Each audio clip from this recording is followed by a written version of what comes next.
The rain had a way of finding every seam in a soldier's uniform. Private First Class Daniel Mercer learned that on a grey English morning in early June of 1944, standing ankle-deep in mud outside a canvas tent that smelled of wet wool, cigarette smoke, and quiet fear. The sky hung low and heavy, as if it knew something the men didn't, or worse, knew exactly what they were about to do and disapproved. Daniel was 22, from a wheat town outside Salina, Kansas. He still carried the smell of home in his memory. Dusty barns, sun-warmed grain, his mother's coffee drifting through an open kitchen window at dawn. That life felt like it belonged to someone else now. Here, he was just another rifleman in the 116th Infantry Regiment, 29th Division. Another face shaved raw by cold water, another set of hands that trembled when he thought no one was watching. Across the clearing, trucks idled low, engines coughing like old men. Officers moved with clipped urgency, boots slapping wet ground. Somewhere nearby, a radio crackled with static and half-heard orders. No one said the word invasion, but it lived in every glance, every unfinished sentence. Daniel sat on an overturned ammo crate, cleaning his M1 Garand for the third time that morning. It didn't need it. The motion was something to hold on to. "Jesus, Danny," said Corporal Frank "Red" Callahan, dropping beside him.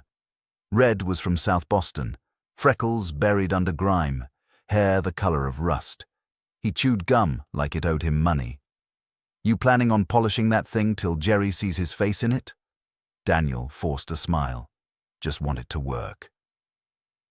Red snorted. "It'll work. Question is whether we will." They sat in silence for a moment, listening to the rain drum against canvas. Somewhere, a man laughed too loudly, too suddenly. Another muttered a prayer. The Germans, the Wehrmacht, the SS, Hitler's boys, had been painted as unstoppable since Daniel first heard about the war crackling out of the radio back home. France falling in weeks, Poland crushed, tanks rolling like steel gods across Europe. Hitler standing stiff-armed before roaring crowds, promising a 1,000-year Reich. Invincible, that was the word everyone used. Daniel had believed it once. Hard not to, when all the headlines said the same thing. Hard not to, when men who knew more than you spoke, in careful tones, about fortifications, Atlantic walls, machine gun nests, dug into cliffs like teeth. But something had changed since he crossed the ocean. He'd seen Germans bleed, not here, not yet, but in Sicily, in the hedgerows of training films, in the faces of wounded prisoners shuffled past aid stations. They were men, tired men, scared men, men who cried out for their mothers in languages Daniel didn't understand. Invincible men didn't do that. A whistle blew sharp and sudden. "All right, listen up." Captain Harold Whittaker stood on the tailgate of a truck, rain darkening the shoulders of his jacket. He was in his late 30s, face lined from years that had nothing to do with age. He didn't raise his voice. He didn't need to. "Tomorrow," he said, "we're going across the channel." No cheers, no gasps, just the sound of rain and breath held tight. "You've all heard the stories," Whittaker continued. "You've all seen the maps. The Germans have had 4 years to dig in. They've got guns pointed at the sea and enough concrete to make hell jealous." A pause. Whittaker's eyes moved across the men, steady and unblinking. "But here's what they don't have," he said. "They don't have you thinking they're human. And they are. They get tired. They get scared. They make mistakes." Daniel felt something tighten in his chest. Not fear exactly, but recognition. "They're not invincible," Whittaker said. "And tomorrow we're going to prove it." That night, Daniel lay on his cot, staring at the canvas ceiling, listening to the distant rumble of planes lifting off somewhere beyond the trees. Bombers, heading east. So many of them now that the sky itself seemed to move. He took the folded letter from his pocket for the 100th time. His mother's handwriting slanted and careful. We're so proud of you, Danny. Your father says to mind your officers and keep your head down. The wheat's coming in strong this year. We'll save you a slice of pie for when you get home. When you get home.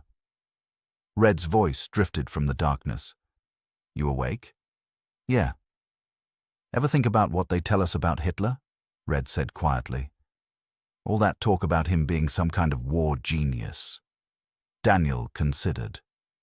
I think he bleeds like anybody else.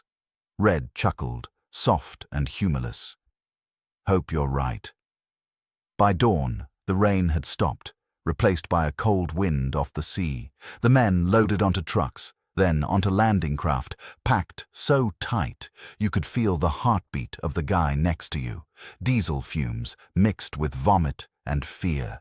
The channel heaved beneath them, grey and endless.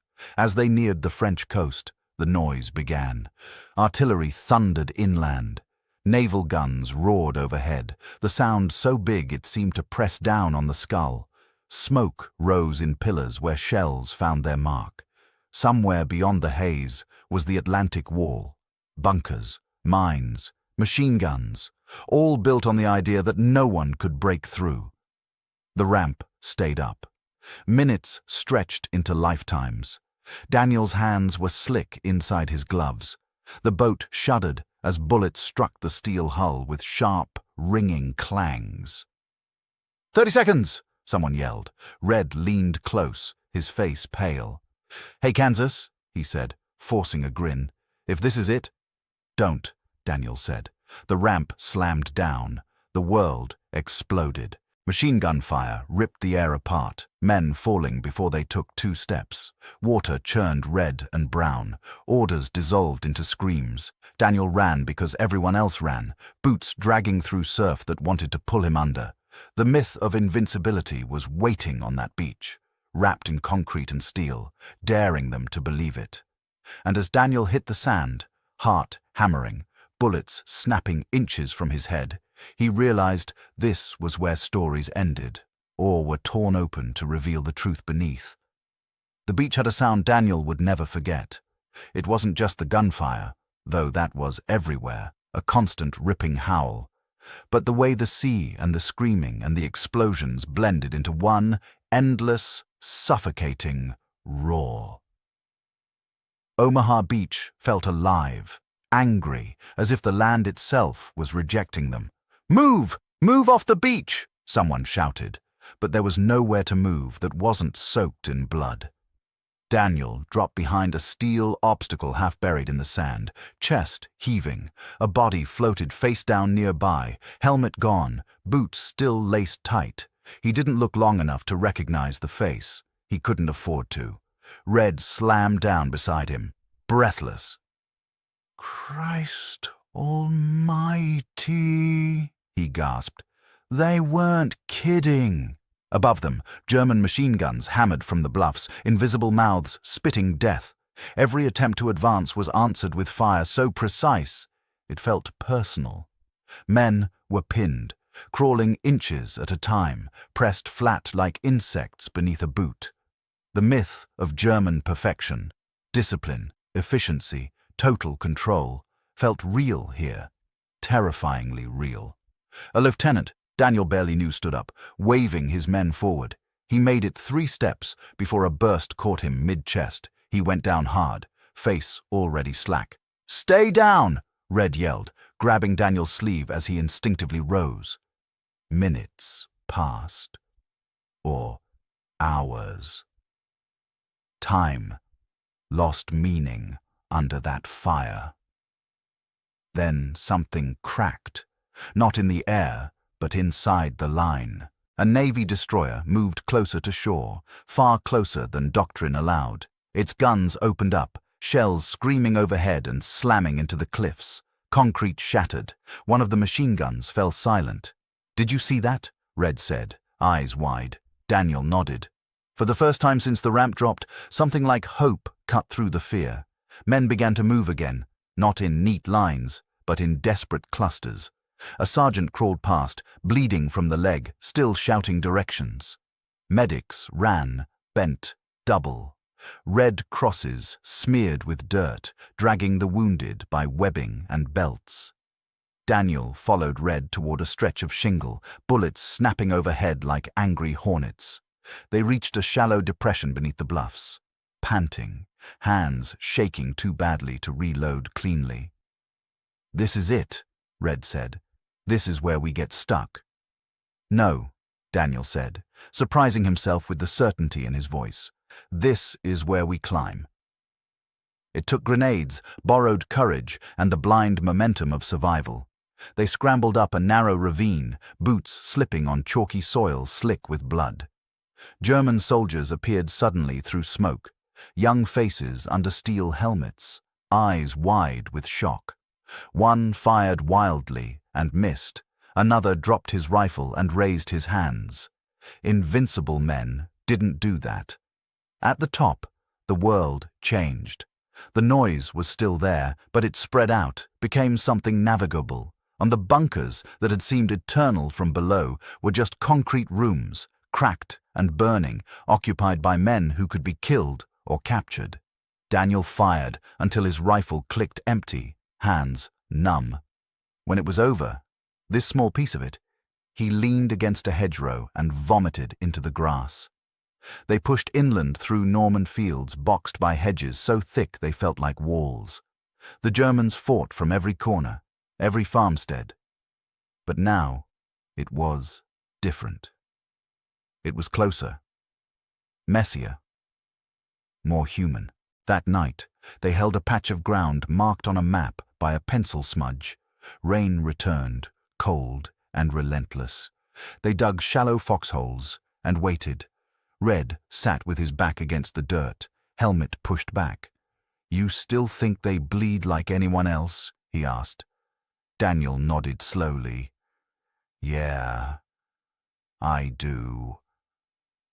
Days blurred into each other. Attacks, counterattacks, orders that changed halfway through execution. Men Daniel had shared cigarettes with were suddenly gone, killed, wounded, vanished into the churn of the advance. The myth of Hitler's flawless command began to crack as well. Prisoners spoke of shortages, of confusion, of orders that made no sense.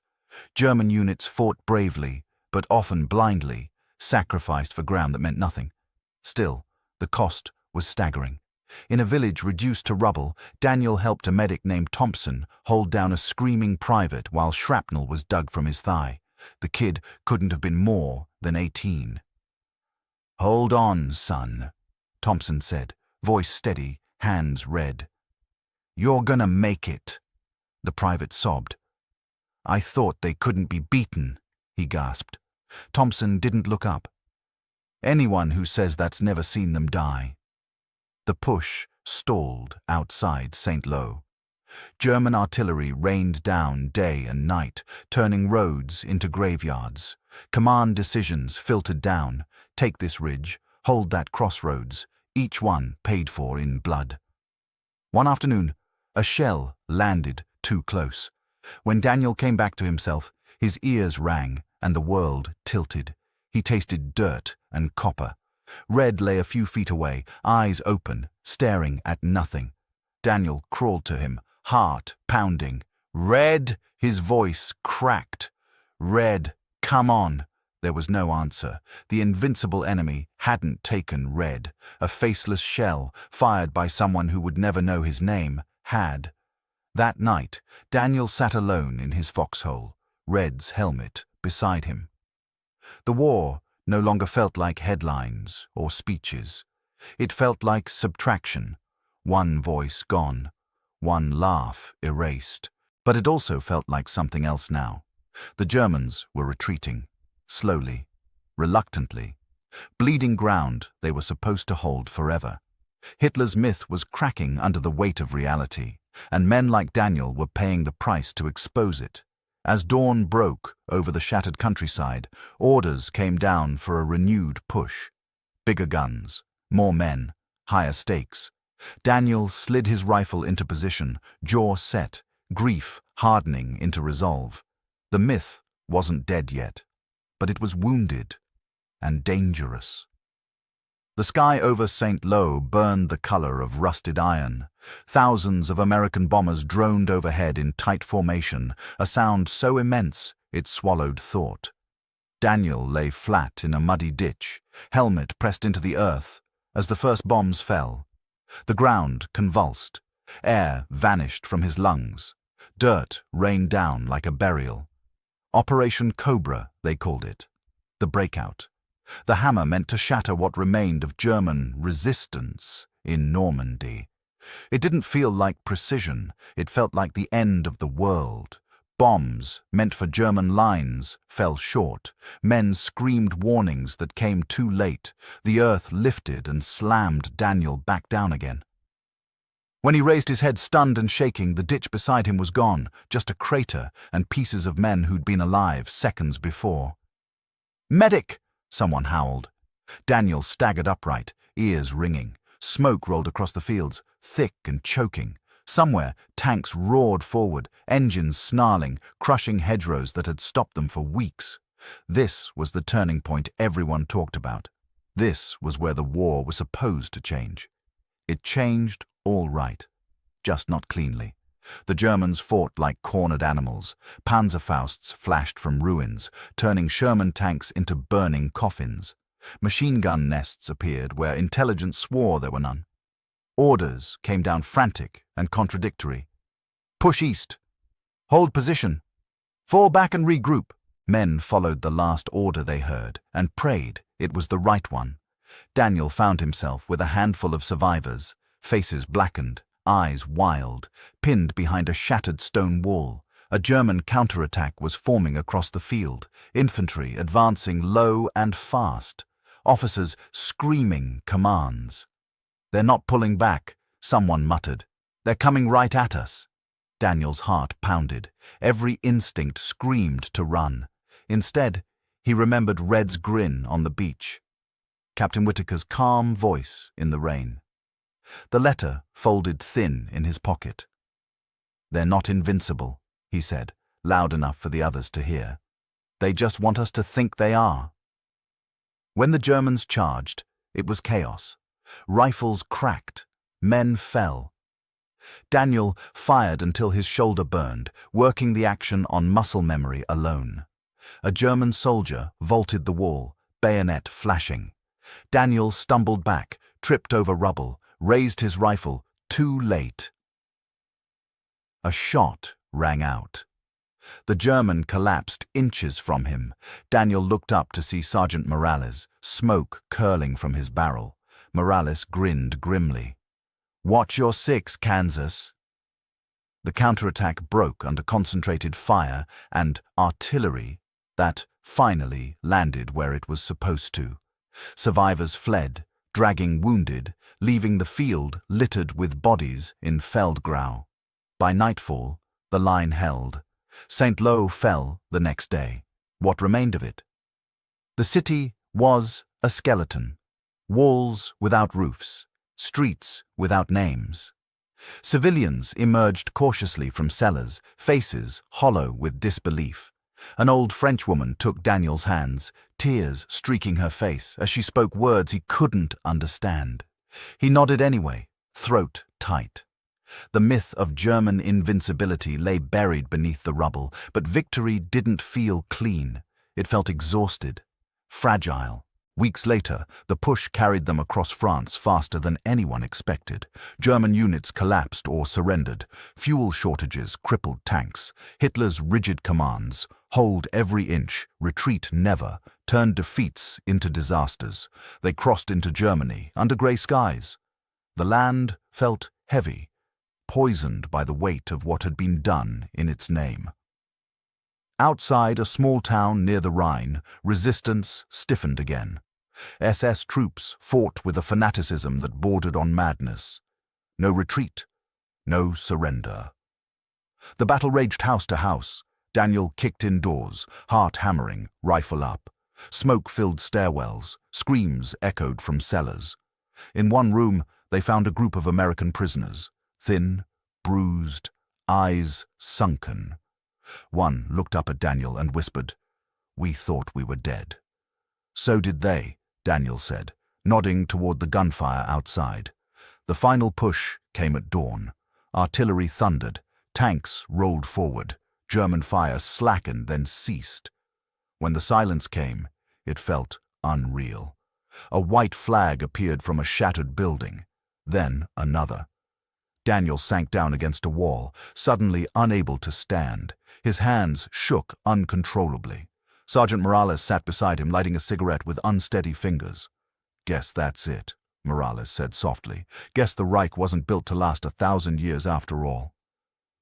Daniel closed his eyes, thinking of Red, of all the men who wouldn't see this morning.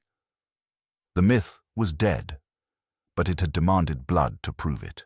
And even in victory, the cost echoed louder than the guns ever had. The war ended on a quiet morning, not with a final shot or a heroic charge, but with a strange, disorienting stillness that crept across the lines like fog. Daniel heard it first in what wasn't there: the absence of artillery, the missing snap of rifles, the way the air seemed to hold its breath. "Germany's surrendered," Sergeant Morales said, voice flat, almost suspicious. "It's over." Over. The word felt too small for everything it was supposed to contain. Men stood around unsure what to do with their hands, their weapons suddenly heavy and unnecessary. Some laughed, sharp and hysterical. Others sat down where they were and stared at nothing.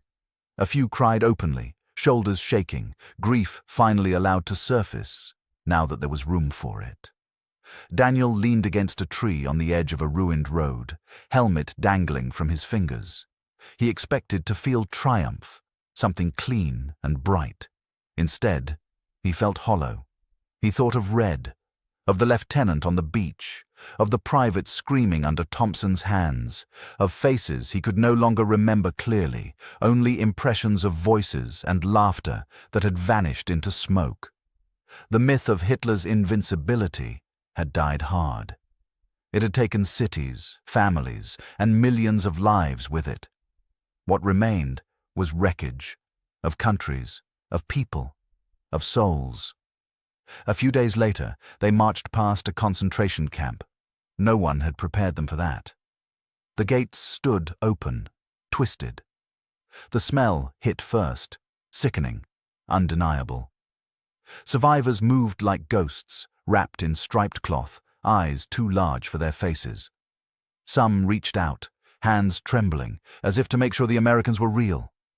Daniel gave his rations to a man who could barely stand. The man clasped Daniel's hands and wept, pressing his forehead against Daniel's chest. Whatever myths Daniel had carried into the war, about glory, about righteous violence, about clear lines between good and evil, burned away in that moment. This was what invincibility had protected. This was what had to be stopped. Months later, Daniel stood on a train platform in Kansas, the air warm and smelling of cut grass. A small crowd waited, flags waving, faces eager and afraid. He spotted his parents immediately. His mother ran first, crying his name, arms wrapping around him so tight he could barely breathe.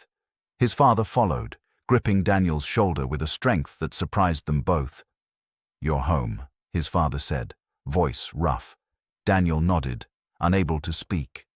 At night, the war came back in fragments. Gunfire in dreams, Red's voice in half-remembered laughter. But mornings came too, wheat fields, coffee, quiet. Sometimes people asked him what it had been like, what it felt like to face the Germans, to beat Hitler.